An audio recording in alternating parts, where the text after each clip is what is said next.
If you travel to the edge of the town of Henley-on-Thames and follow the road up a sloping hill called Gravel Hill, you'll eventually reach a pair of tall iron gates. From the outside, it looks like the entrance to just another old English estate. But behind those gates, hidden from casual passersby, sits one of the most unusual properties in all of England. This place is called Friar Park. From the road, Friar Park seems simple enough. You can see a large Victorian house with red brick walls, pointed roofs, and tall Gothic-style towers. Its sharp pinnacles and decorative stonework suggest that rich people once lived there. To someone driving past, it might look like a respectable but ordinary country house, the kind wealthy families owned in the 1800s. But that first glance is a trick. The real magic of Friar Park is not just the mansion itself, but what stretches out behind it. There, spread across roughly 30 acres, is a garden unlike almost anything else in Britain. It is not just a lawn and a few flower beds. It is a complete fantasy world built out of plants, rocks, water, and stone. Hidden beneath the ground, there is an underground lake where visitors could once row boats through darkness, guided only by strange lights and echoes. On one hillside stands a man-made mountain about 20 feet tall, built to copy the famous Matterhorn in the Swiss Alps, using tons of stone brought from Yorkshire. In the rocky slopes and tunnels, caves twist and turn, some filled with glowing glass berries, others with illusions that trick the eye and confuse your sense of distance. In another corner of the estate, there is a Japanese garden carefully copied from a design printed in a book from 1893. Elsewhere, there are herb gardens laid out to match the way medieval people planted them in the 1400s, based on old paintings and manuscripts. Even the pathways and beds are arranged to mirror history, almost like walking through a living textbook. And then there are the tricks. Across a lake, flat stones are set so cleverly that, when you watch from far away, it looks as if people are walking directly on the surface of the water. At first, your brain refuses to believe what your eyes see. But at Friar Park, that is exactly the point. Nothing is meant to be completely normal. This is not a typical English country estate filled with only neat lawns, polite flower beds, and stiff statues. Instead, the whole place is like a giant puzzle. Every corner hides some kind of joke, surprise, or secret. All of this came from the mind of one man, an eccentric Victorian lawyer named Sir Frank Crisp. Between 1889 and 1895, Sir Frank Crisp bought land, tore down old houses, and built both the mansion and the gardens that turned Friar Park into his own private wonderland. He did not see it as just a home. He called it his Museum of Gardens, a place where nature, history, science, and humor all mixed together. Sir Frank Crisp spent a fortune on this dream. He hired 45 gardeners to look after the grounds full-time. He loved jokes and wordplay, so he filled the estate with visual puns and strange decorations. There were stone and terracotta friars hidden everywhere, many of them holding metal frying pans as a silly pun on friar and friar. In dark caves, he placed garden gnomes in little scenes, so that visitors would suddenly discover them staring back from the shadows. He even ordered signs with confusing messages. One famous carving read, "Don't keep off the grass." At first glance, it looks like a classic keep off the grass warning, but that extra word "don't" makes your brain stall. Are you allowed on the grass or not? This is exactly the kind of joke Sir Frank Crisp enjoyed, something simple that forced visitors to stop and think. All across the estate, he had mottos, phrases, and riddles carved into stone, wood, and floors. Some were in Latin, some in English, some serious, some funny. Step by step, as you walked through the grounds, you weren't just seeing gardens. You were actually walking through Sir Frank's sense of humor and his mind. For a while, Friar Park was famous among people who loved plants and unusual estates. But time is not always kind, even to magical places. When Sir Frank Crisp died in 1919, Friar Park passed to other owners. None of them had his exact mix of money, energy, and obsession. Slowly, over the decades, the gardens began to suffer. The alpine plants were harder to maintain. The underground systems needed constant attention. The jokes and inscriptions remained, but the careful planting and detailed structure started to fade. By the late 1960s, the estate was in serious trouble. The once beautiful rock gardens had become overgrown. Many of the finely planned areas were choked with trees and brambles. Some of the caves were no longer safe to enter. The great mansion itself was not being used by a rich family anymore. Instead, it was occupied by nuns who ran a convent school inside the house. They used the building, but they did not have the money or the manpower to care for the wild and complicated gardens that Sir Frank Crisp had created. At that point, many people thought Friar Park was doomed. The cost of repairing such an elaborate estate was enormous. In those years, lots of old houses in Britain were being torn down because it was cheaper to demolish them than to restore them. It seemed very likely that Friar Park would be next. Then, in January 1970, everything changed. A 27-year-old musician, a former Beatle named George Harrison, learned that this strange, half-forgotten property was for sale.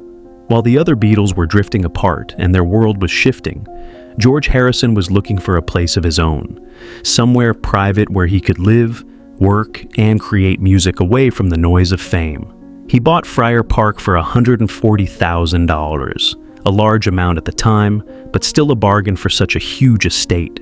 When George Harrison moved in, the gardens were overgrown, and many of Sir Frank's features were hidden under weeds and trees. But where others saw a ruin, George saw potential and a kindred spirit. Over the next years, George Harrison spent time and money restoring what Sir Frank Crisp had made. He cleared paths, reopened views, and brought parts of the gardens back to life. He added his own touches too. Inside the mansion, he built a modern recording studio. In that studio, some of the most important albums of the 1970s were recorded. Not just his own music, but also projects he produced for other artists. The words that Sir Frank Crisp had carved into fireplaces, floors, and walls did not go unnoticed. George Harrison read them, thought about them, and even turned some of them into song lyrics. In a way, the Victorian lawyer and the rock musician became partners across time, one building in stone, the other answering in sound. George Harrison once said that Friar Park was as much about Sir Frank Crisp as it was about me. He did not see himself as the owner in the usual sense. Instead, he viewed himself as a caretaker, someone looking after a rare and eccentric treasure that deserved to survive beyond any one person's lifetime. So, this is the story we are exploring, the story of Friar Park. It is the tale of how a lawyer's weekend retreat turned into a fantasy landscape, how that landscape nearly vanished, and how a Beatle helped save it. It stretches from Victorian eccentricity to rock and roll history, from the largest rock garden in England to a recording studio that could compete with Abbey Road. If you enjoy learning about historic estates, unique gardens, and the unusual people who created and protected them, make sure to like this video and subscribe to the channel, to the man whose imagination started it all, the eccentric lawyer who decided to build a fantasy world in the Oxfordshire countryside. To understand how Friar Park became one of the most unusual estates in England, we have to begin with the man who imagined it in the first place, Sir Frank Crisp. Before he built artificial mountains, underground lakes, and gardens shaped by history, he was simply a clever young man trying to find his place in Victorian society. Frank Crisp was born in London on October 25, 1843. His childhood was not easy. His mother passed away when he was still young, leaving him without the comfort and care most children depend on. After her death, he was raised by his grandfather, John Philby Childs, a man who believed in discipline, learning, and the importance of hard work. Growing up in that strict household helped shape Frank into someone who took his studies very seriously. As a boy, Frank showed an early interest in books and learning. He attended the University of London, where he earned degrees in both arts and law. He was a strong student, always curious, often spending long hours reading and studying on his own. His professors saw talent in him. They noticed that he wasn't just smart, he was persistent, detail-oriented, and very good at understanding complicated topics. In 1869, when he was 26, Frank Crisp officially qualified as a solicitor. Almost immediately, he proved how skilled he was. Within only a few years, he became a partner at a major London law firm called Ashurst, Morris and Crisp, located on Throgmorton Avenue. The firm still exists today, more than a century later. Victorian London was booming during these years. New inventions were appearing everywhere: electric lights, telephones, new engines, new machines, and business was expanding across the world. It was the perfect time for a bright young lawyer to rise. Frank Crisp handled some of the most important contracts of that era. He wrote legal agreements for the construction of battleships for the Japanese Navy. He worked on the famous Cullinan diamonds, some of the biggest diamonds ever discovered, and he helped with the formation of the Anglo-Persian Oil Company, which would later become British Petroleum, one of the largest oil companies in the world. Because his firm worked so closely with new technologies, Frank had inside knowledge. He understood early which inventions would succeed. He also invested in them. This helped grow his wealth even more. Some sources say he earned as much as 55% of his firm's profits, a massive amount of money at the time. With his growing fortune, Frank bought a large family home in Holland Park, a wealthy neighborhood in London. The house was called Clyde House. It was big enough for himself, his wife Catherine, their 2 daughters, their 4 sons, and a staff of servants who kept the household running smoothly. Clyde House was grand and comfortable, but it didn't satisfy everything Frank wanted. Like many wealthy Victorian gentlemen, Sir Frank Crisp dreamed of having a country estate, someplace peaceful and far away from the noise and crowds of London. He wanted land where his children could run freely, where guests could visit on weekends, and where he could study the things he loved. Because Frank had many passions, his love for plants and science, Sir Frank Crisp had a deep fascination with plants, nature, and the history of gardening.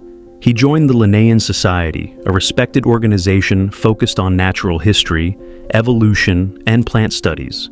Eventually, he became both treasurer and vice president of the society. This wasn't just a hobby for him. He took it seriously. Frank especially loved alpine plants that grew high in the mountains, medieval gardening methods from centuries ago, Japanese garden design, historical landscaping, scientific experimentation with plants. These interests played a huge role later when he built Friar Park, but his scientific interests did not end with plants. Frank was also an amateur expert in microscopy, the study of tiny objects using microscopes. He joined the Royal Microscopical Society, donated equipment to them, and published technical papers explaining what he learned. When he became passionate about something, he didn't just enjoy it casually. He studied it deeply. His love for humor and puzzles. For all his success and intelligence, Sir Frank Crisp was not a stiff, humorless lawyer. In fact, he had a playful personality. He adored jokes, puns, wordplay, optical illusions, surprising and confusing people. This mix of intelligence and mischief is exactly why Friar Park became so unusual. Almost everything he built came from both his clever mind and his love of fun. Searching for land. By the mid-1880s, Frank began searching for land outside London. He wanted enough space to build gardens bigger than anything in the city. He needed hills, slopes, open ground, and room for experiments. He wanted to create something unique, something that no one else had ever attempted. He eventually chose the outskirts of Henley-on-Thames, a beautiful town already known for its annual rowing regatta, a major event that attracted visitors from across England. By the 1880s, Henley had become a desirable area filled with large estates owned by wealthy families. The countryside was lovely, with gently rolling hills, river views, and clean, fresh air.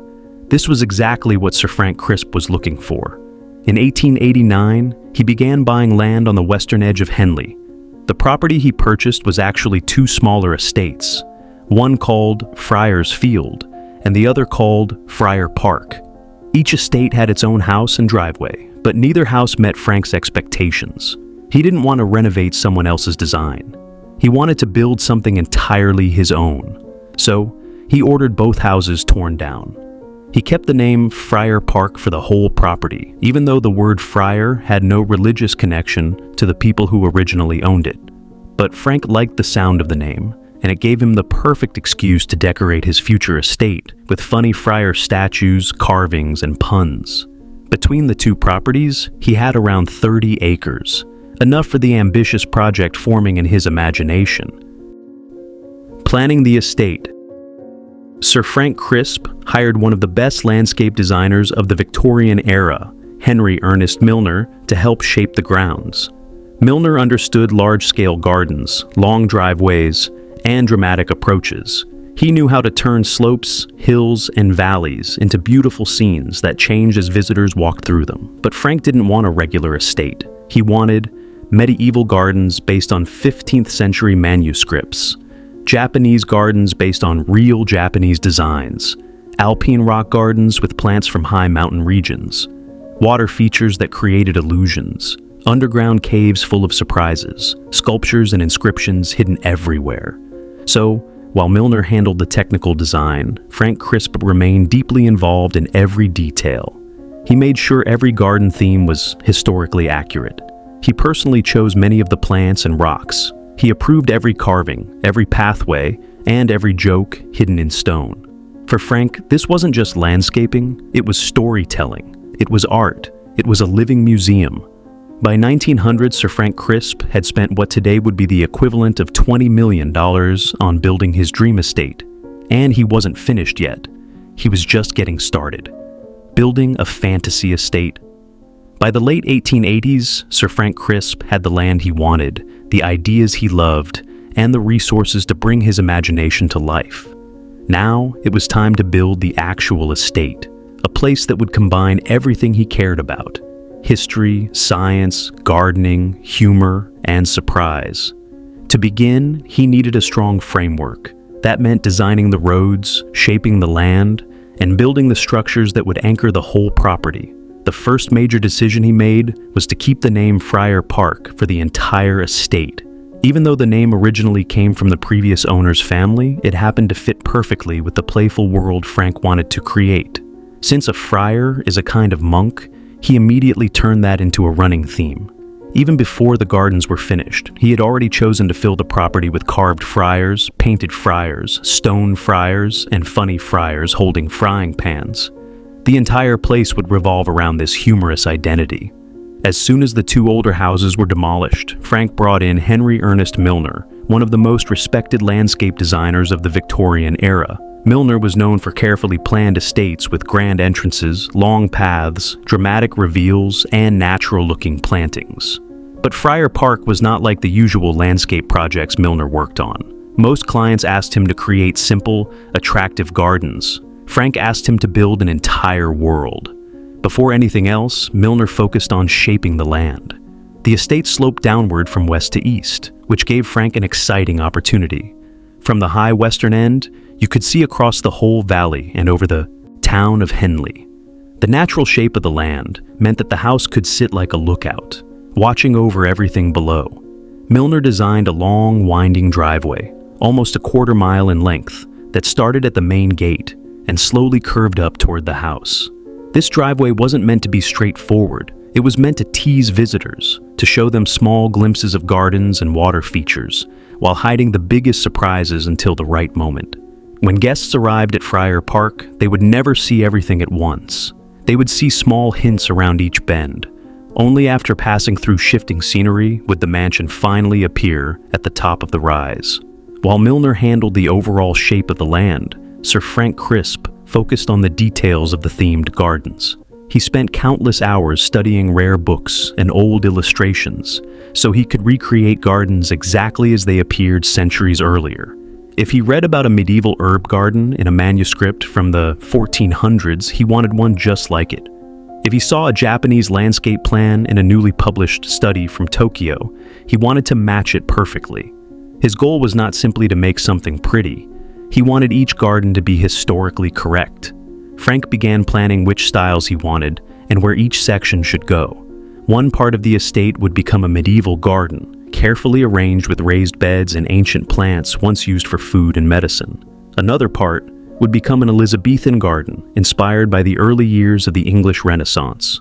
Then, in a completely different area, he would build a Japanese garden with its own water features, bridge, and carefully placed stones. But one of Frank's biggest dreams was something no other estate in England had ever attempted: a massive alpine rock garden that rose almost like a mountain. Victorian gardeners loved rock gardens, but none of them imagined building one on this scale. Frank wanted cliffs, slopes, crevices, and planting pockets for rare mountain plants. He imagined visitors walking through an environment that felt like the Alps, even though they were just a few miles from the River Thames. Milner helped him mark the spot on the northwest slope of the property. The steep ground there would allow Frank to create an impressive artificial mountain, complete with a miniature version of the Matterhorn at its peak. This garden alone would take years to finish, with thousands of stones hauled in by cart and thousands of alpine plants arranged with scientific care. But before any of the major landscaping could happen, Frank needed buildings that matched his vision. He hired an architect named Robert Clark Edwards, a man who was not famous but was clever enough to work with Frank's unusual ideas. Edwards specialized in Gothic-style buildings, which suited Frank perfectly. Frank wanted a mansion with towers, gables, pointed arches, carved stone, and a fantasy-like silhouette, something dramatic and whimsical at the same time. For Frank, the house wasn't just a place to live. It was the stage for his entire world. He chose what architects call flamboyant Gothic, a style filled with curves, stone patterns, decorations, and shapes that draw your eyes in every direction. He wanted a house that looked impressive from far away and interesting up close. Edwards helped turn Frank's designs into real architectural plans and made sure the structure would be solid and safe. But Frank remained the creative director. Nearly every detail was his.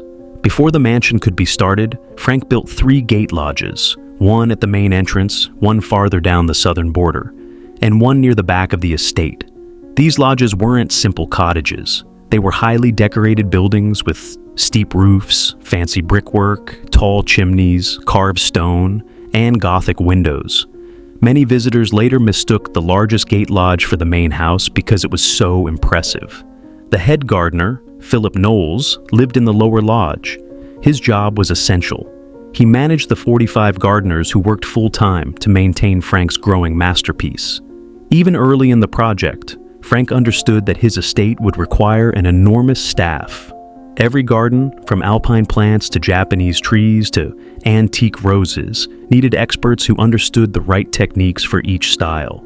While the lodges were being finished, Frank oversaw the creation of giant gates for the property. These gates were anything but ordinary. They were topped with carved heads, animals, mythical creatures, and, of course, friars. Dragons, angels, horses, devils. Every kind of carving stood guard over the entrance. Some had silly expressions, others looked fierce or strange. Together, they set the tone for everything inside. Even the sign by the gate contained a joke. "Don't keep off the grass." This confusing message made many visitors stop and scratch their heads. Frank loved watching people argue about whether the sign meant they should stay off the grass or walk on it boldly. The confusion was the point. With the lodges complete and the entrance finished, the mansion itself began to rise. Red brick, bright terracotta decorations, and pale stone trim gave the building rich color. The towers and gables reached upward like something from a fairy tale. The roof lines were complicated and full of detail. Dozens of tall chimneys rose into the sky. Even the chimneys were decorated with twists, patterns, and colorful bricks. Inside, the mansion was just as elaborate. There were carved oak staircases, marble floors, stained glass windows, giant fireplaces, and ceilings painted like summer skies. Every room had something surprising, a carving, a joke, or a message hidden in plain sight. Even the light switches were unusual. Instead of ordinary levers, the switches were shaped like the noses of little friar faces. To turn on a light, guests had to poke a friar in the nose. This made people laugh every time, which was exactly what Sir Frank Crisp wanted. By 1895, the mansion was finished, and the estate finally had its architectural heart. But the gardens, the real soul of Friar Park, were still only beginning. The Alpine Mountain, the underground caves, the lakes and stepping stones, the medieval and Japanese gardens, and the countless hidden surprises would take another 20 years to complete. And Sir Frank Crisp was ready for all of it. The gardens become a magical world. With the mansion completed and the entrance lodges standing proudly at the borders of the estate, Sir Frank Crisp was finally ready to begin the part of Friar Park that mattered most to him: the gardens. To him, the gardens were not just extra decoration or pleasant scenery. They were the entire heart of his vision, a living invention that mixed history, humor, art, science, and imagination, all in one place. If the house was the stage, the gardens were the performance. Before any grand ideas could be built, the land had to be shaped. Workers spent months digging, leveling, draining, redirecting water, and preparing the soil. Because the estate sat on sloping ground, the direction of the slopes had to be carefully controlled to create the right effects. Some parts needed to feel soft and natural, like a peaceful English meadow. Others needed sharp edges, sudden drops, twisting paths, or steep hills to match the alpine designs Frank wanted. One thing became clear very early. Maintaining all of this would require a huge staff. Even while construction was still going on, Frank had already hired gardeners, plant specialists, stoneworkers, and craftsmen. The head gardener, Philip Knowles, managed everything with strict discipline. A team of more than 40 gardeners worked day after day planting, trimming, building, digging, and carrying out Frank's instructions. They weren't just maintaining flowers, they were helping create an entire landscape that blended different cultures and historical eras. The medieval gardens. One of the first themed areas Frank worked on was the medieval garden. He loved history and had spent many nights studying old illustrations and manuscripts from the 1400s. Medieval gardens were not just beautiful, they were practical. They were used to grow herbs for cooking, plants for medicine, and flowers for dyes and perfumes. Their designs often included raised beds, wooden borders, neatly trimmed edges, and walkways arranged in geometric patterns. Frank wanted his medieval garden to look exactly like the ones in the illustrations he studied. He recreated the layout carefully, choosing plants that had been used hundreds of years ago. There were sage, thyme, rosemary, lavender, medicinal herbs, and fruit trees trimmed into shapes common in the Middle Ages. Each plant was carefully placed, not only for beauty, but also for historical accuracy. When guests walked through this garden, he wanted them to feel like they had stepped backward in time. The Japanese garden. On another part of the property, Frank built a complete Japanese garden. During the late 1800s, Japanese design had become popular in Europe, especially after Japan opened to international trade. Frank studied Japanese gardening very seriously, using an 1893 publication as his main guide. The Japanese garden included pools of clear water, curved bridges, carefully placed stones, trimmed shrubs, and lantern-style features. But unlike most English interpretations of Japanese gardens, Frank tried to follow the old rules as closely as possible. The placement of rocks, for example, had to be precise. Japanese design often used stones to symbolize mountains, islands, or spiritual ideas. Frank and his workers moved large stones around repeatedly until the positions felt balanced. Nothing was random. Every stone, every shrub, every ripple in the water had purpose. The Alpine Mountain. But the greatest and most ambitious part of the gardens was the Alpine Rock Garden. This was the area that allowed Frank to express his imagination with the most freedom. He didn't just want a few rocks with plants on them. He wanted a miniature mountain landscape built from thousands of pieces of Yorkshire stone. At the top of the slope, he planned a 20-foot replica of the Matterhorn, giving visitors the illusion of standing in a high mountain environment. Constructing the Alpine Garden was a massive challenge. Each stone had to be hauled up the slope and placed in the exact right position. Some stones were enormous, weighing hundreds of pounds. Others were small enough to tuck into crevices. The workers built cliffs, slopes, ledges, and passageways. They created small valleys where rare alpine plants could grow, mimicking the environments where those plants would live naturally. Many of the alpine plants Frank collected were not easy to grow. They came from harsh climates, cold, windy, and rocky areas high above sea level. To keep them alive in England, Frank designed the garden so certain areas received extra sunlight. Others were shaded, and some caught the cool air coming up the hill.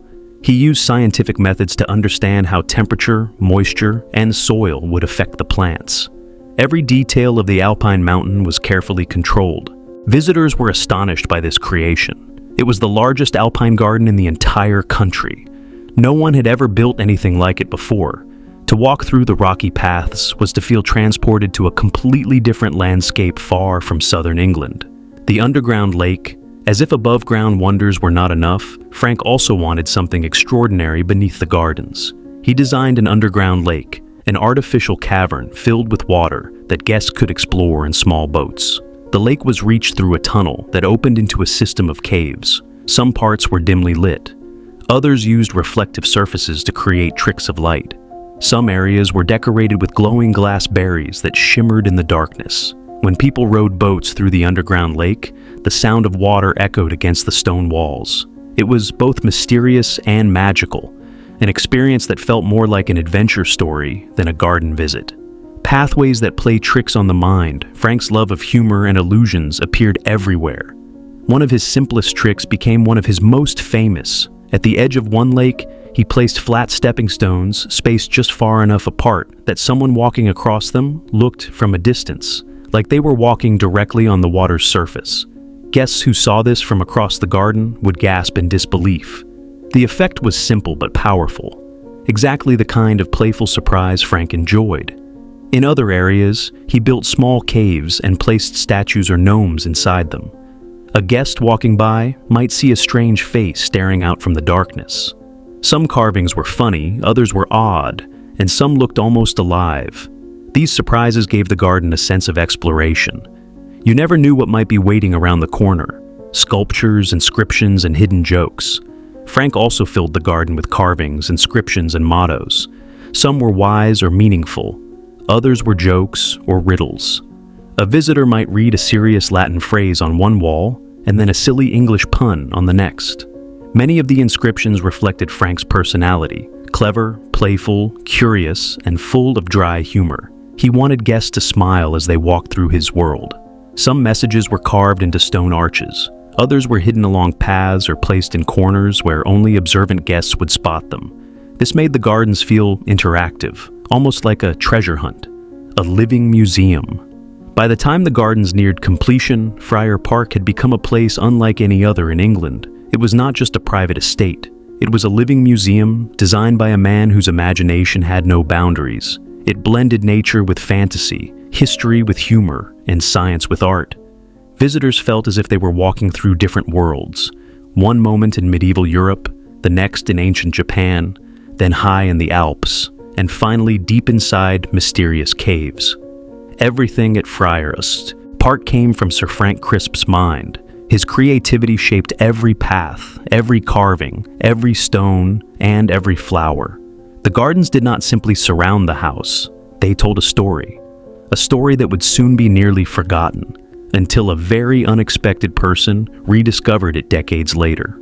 A gentleman of science, humor, and curiosity.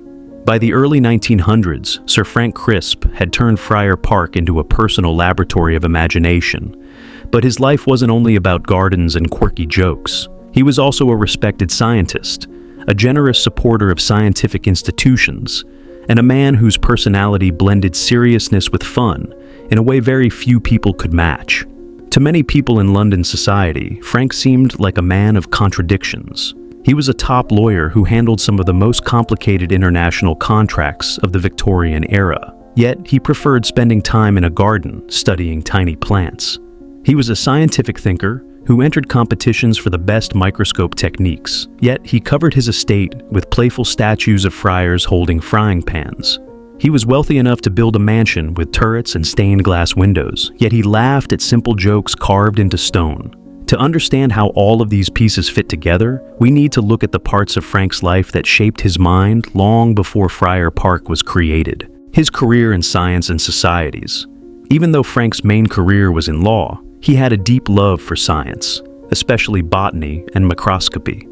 His interest in plants was clear from the design of Friar Park, but his relationship with scientific communities went far beyond casual gardening. He became a member of the Linnean Society, one of the oldest scientific organizations in the world. This group was famous for its work on evolution, plant studies, and natural history. Being part of this society was not easy. Membership was only given to people who had proven knowledge, contributed to scientific work, or supported important scientific projects. Frank did all three. He didn't just attend meetings, he became treasurer, a position that required careful financial management, trust, and respect. Eventually, he became vice president, showing that the society valued his leadership and contributions. He also donated scientific instruments, books, and money to support their work. But his scientific involvement didn't end there. Frank also joined the Royal Microscopical Society, a group focused on the use of microscopes to study the natural world. He spent hours experimenting, practicing, and improving his techniques. His dedication was so strong that he won prizes for excellence in microscopic photography and published detailed reports on what he discovered. These studies weren't simple hobbies. They were real scientific work. Frank's scientific mind influenced everything he built at Friar Park. He didn't design gardens randomly, he studied them. He researched medieval gardening methods, Japanese landscaping rules, and alpine ecosystems. Every decision had a purpose, and every plant was chosen with care. A man who loved jokes as much as knowledge. Although Frank was respected in scholarly circles, he never let his life become too serious. Humor was just as important to him as science. His jokes weren't loud, silly, or wild.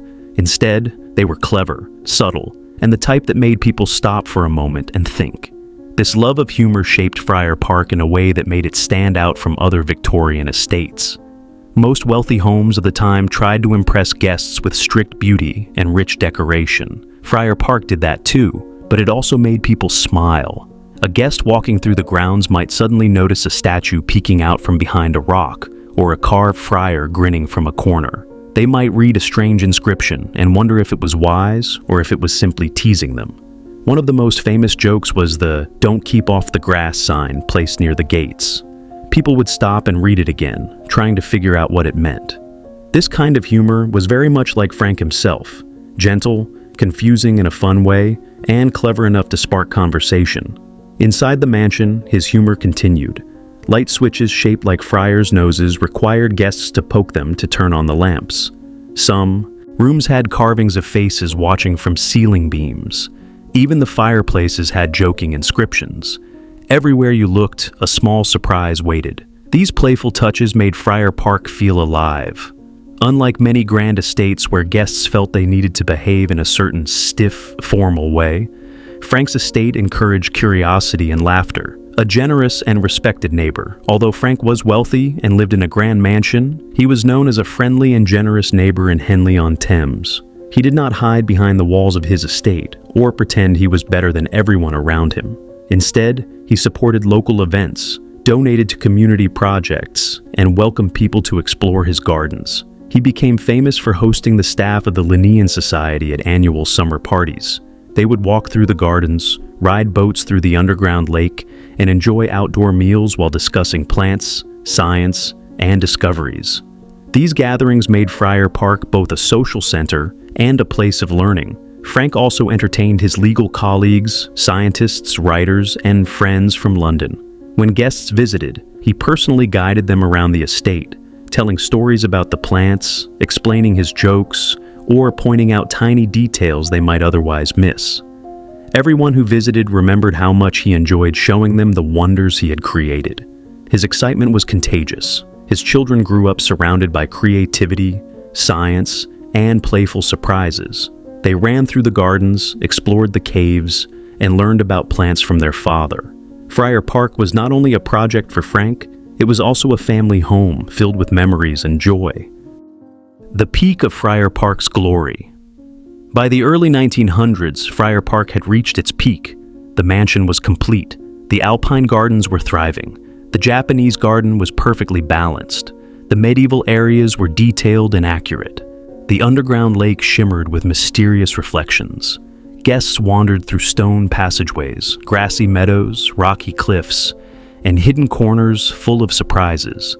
People called it one of the most curious and impressive estates in England. Gardeners, architects, and scientists visited just to observe Frank's creations. Some saw it as a work of art. Others saw it as a museum of gardening history.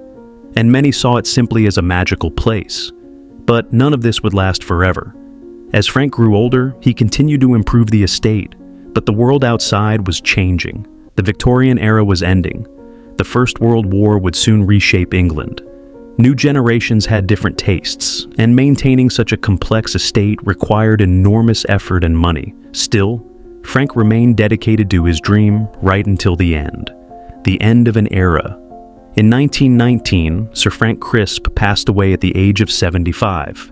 His death marked the end of the era in which Friar Park was at its most alive. Without him, the estate lost its guiding force. No one else had his combination of imagination, knowledge, humor, and obsession. No one else understood each garden the way he did, and no one else could maintain the estate with the same passion. After his death, the decline began, slowly at first, but over time, the gardens that once amazed everyone began to fade. However, the story of Friar Park was far from over. Someone unexpected, a young musician from one of the most famous bands in the world, would one day discover Frank's forgotten masterpiece and bring it back to life. But before that moment, the estate had to face years of neglect and near ruin, decline, rediscovery, and the legacy that refused to die. After Sir Frank Crisp passed away in 1919, Friar Park entered a long and difficult chapter. His children inherited the estate, but none of them had the same intensity or passion that Frank poured into every part of the gardens. They admired it, of course. They had grown up running through the caves, exploring the stepping stones, and listening to their father's explanations of tiny plants. But admiration was not enough to keep the estate alive. Friar Park was not like ordinary gardens. It was built with such complexity that it needed constant attention. The alpine plants had to be maintained carefully, or they would die. The caves needed repairs. The Japanese garden had water systems that required regular cleaning. Even the humor of the estate demanded work. Many of the statues, carvings, and inscriptions were made of materials that didn't survive well without maintenance. Soon after the First World War, England was changing. Large estates were becoming too expensive to manage. Many families sold their homes, tore them down, or turned them into schools and institutions. Friar Park sadly fell into that same pattern, a slow fading of the wonderland. By the 1930s, parts of the garden were already in decline. The alpine plants began to disappear as weeds and ivy tangled around the stone paths. The underground lake, once a thrilling adventure, became harder to access and was eventually closed. The Japanese garden lost its precise shapes as trees grew wild and blocked the sunlight. Even the once vibrant pathways became overgrown. The estate changed owners multiple times, and with each new owner, the garden slipped further from their original beauty. Some didn't have the money to maintain it. Others didn't understand what they had. Without someone as imaginative and dedicated as Sir Frank Crisp, Friar Park simply became too much to handle. At one point, the mansion was used as a convent school. Nuns and students lived inside the house, using the large rooms as classrooms and dormitories. But while the house was still standing, the grounds remained far too complicated for a school to manage. The magical world Frank created became hidden beneath years of neglect. For decades, it seemed as though Friar Park would join the long list of British estates lost forever. But then, something entirely unexpected happened. A beetle enters the story. In January 1970, a young man who had just gone through one of the biggest musical breakups in history heard that a curious old estate was for sale. His name was George Harrison, the quiet, thoughtful, spiritually minded former guitarist of the Beatles. At this time, the Beatles had only recently drifted apart. The world was watching them, waiting for news, and every member of the band felt the pressure differently. George Harrison, who valued peace and privacy, wanted to step away from the chaos. He wanted a home where he could think clearly, make music, and live quietly with his family. When he first visited Friar Park, he saw something that other buyers had missed. While the estate was overgrown, tangled, and messy, George recognized the creativity and intelligence that shaped it. The carved friars, the alpine stones, the mysterious pathways, even under layers of neglect, he felt the presence of Sir Frank Crisp everywhere. Where others saw ruins, George saw possibilities. Where others saw work, George saw beauty waiting to return. So, in January 1970, he bought the entire estate for 140 thinopanias, a price that would be impossible today, but a large amount at the time. Restoring the lost world. Once the estate became his home, George Harrison slowly began restoring it. He cleared overgrown paths, trimmed trees, repaired walls, and brought back sections of the garden that had been hidden for decades. He didn't try to change Frank's ideas. Instead, he honored them. George often said that he didn't feel like the true owner of Friar Park. Instead, he felt like a guardian taking care of someone else's genius. He respected Sir Frank Crisp's humor. his scientific mind, and his originality.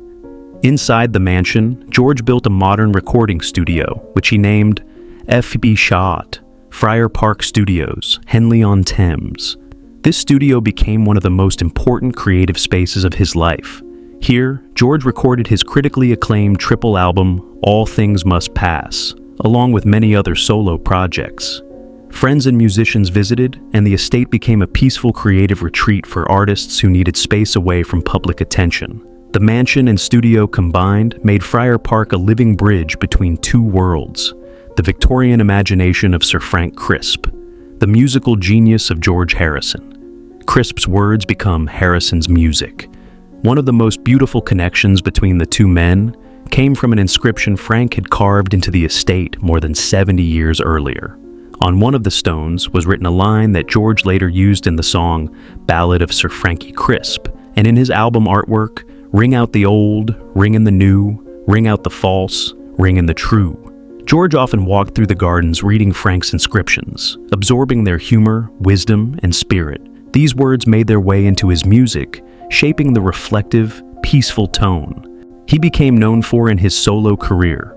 It's rare that a rock musician finds inspiration from a Victorian gardening fanatic, but at Friar Park, their worlds blended perfectly, a home full of life again. With George's care, the gardens regained their enchantment. He restored what he could and preserved what remained. While not every part of Frank's original design survived, enough of it remained to keep the estate magical. George and his family lived there for decades. He spent quiet days gardening, meditating, writing songs, and walking along the same paths Frank once walked. The estate gave him the peace he needed after years of fame. It protected him from the outside world. It helped him grow as an artist and as a person. Even after George's passing in 2001, Friar Park remained a private family home. His wife, Olivia Harrison, and their son, Tawny Harrison, continue to care for it. The estate is not open to the public, which helps preserve its privacy. But the world knows that behind those tall iron gates, one of England's most unusual gardens still lives. A legacy that crosses centuries. Today, Friar Park stands as a remarkable fusion of two extraordinary lives. It tells the story of Sir Frank Crisp, the eccentric lawyer with a scientific mind and a playful heart.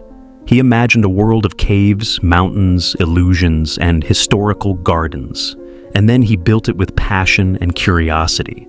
And it tells the story of George Harrison, the musician who saw beauty in what others ignored and saved the estate from being lost forever. He brought music, energy, and new life to a place that had almost faded away. Together, these two men, born generations apart, protected each other's legacies. Frank's gardens inspired George's songs. George's love brought Frank's estate back from the edge of ruin. The final message of our Friar Park. If Frank could speak today, he might be delighted that his jokes, carvings, and ideas survived long enough to influence one of the world's greatest musicians. And if George could speak, he might say that Friar Park gave him something he rarely found elsewhere: peace, wonder, and a connection to a quieter world. Friar Park is more than a mansion. It is more than gardens. It is a reminder that imagination, no matter how unusual, can last far longer than its creator ever expected. And it proves that even across centuries, creativity calls creativity, and one dreamer can help keep another dreamer's world alive.